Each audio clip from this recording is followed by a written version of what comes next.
Okay, hi, I'm Jennifer Caluette, and I'm doing the presentation on story retelling. But first, I'll talk about why I think that story retelling is good for ELLs.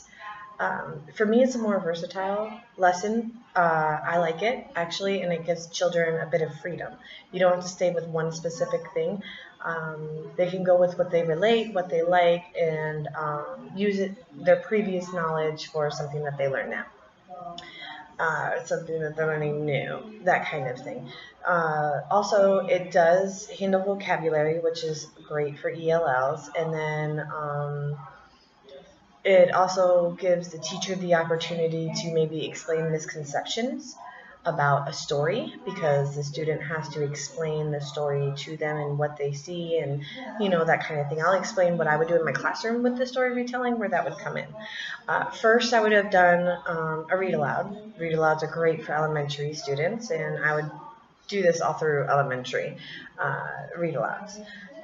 So the one that I would pick would be the True Story of the Three Little Pigs. Hilarious, cute, cute, cute book. You don't really have to know the story of the Three Little Pigs, the original one.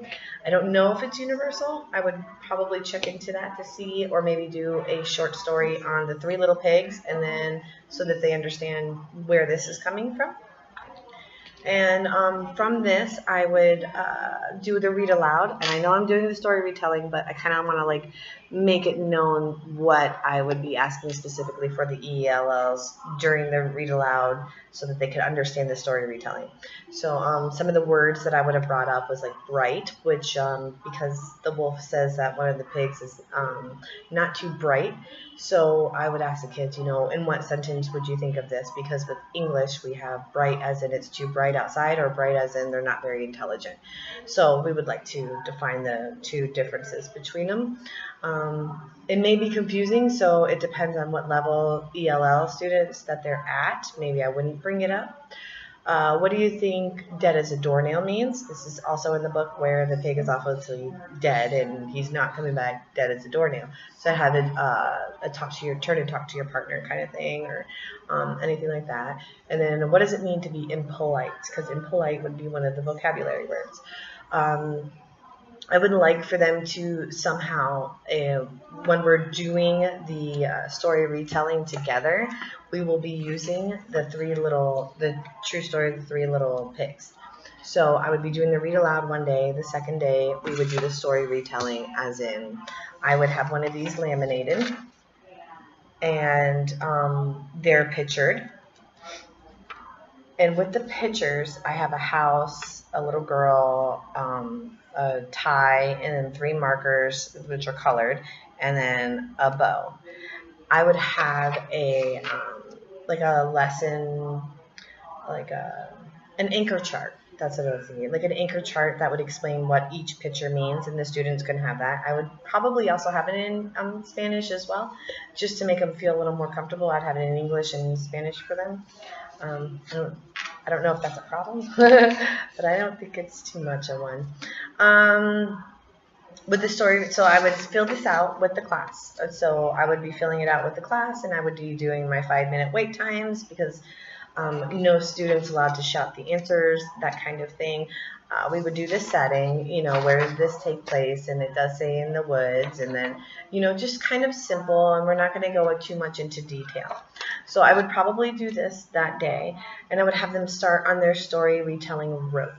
So while we did this together, I would start handing out, like, here's a picture of one of the ribbons, and they would have a picture of all of these different things from here on here, and they would have to build a little rope.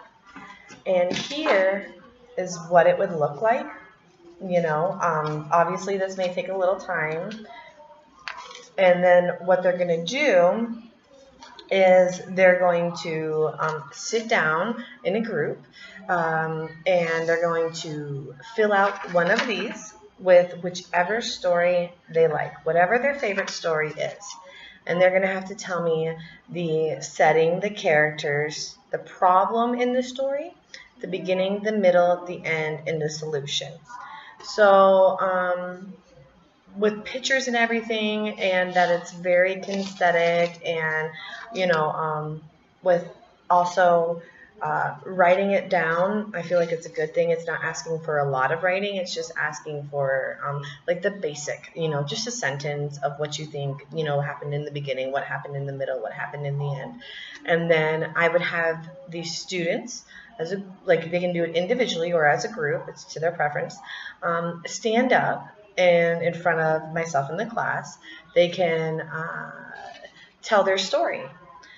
So they're going to tell their story, and they're going to have their little paper to look at, and then they'll have their anchor chart to know that they did it properly. And they're going to tell their story from the settings, the characters, the problem, the beginning, middle, and end, with the solution, if there's a solution. Sometimes I also explain that, solution is kind of what the author's trying to tell you in the story. That's where you understand it. It's really good for comprehension, which is really good.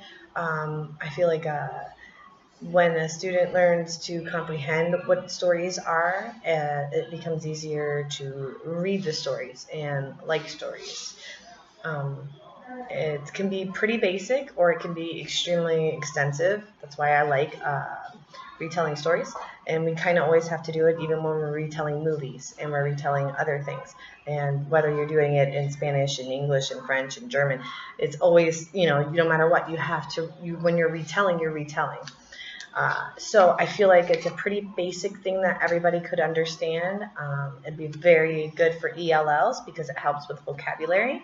It also helps with comprehension, and maybe it gives me, the teacher, an opportunity with the student to be able to help them understand it and make me see if they are not understanding the story, if they're not getting what the problem is, or getting what the solution would be. So it would help with a lot of misconceptions for ELLs as well. Okay, thank you.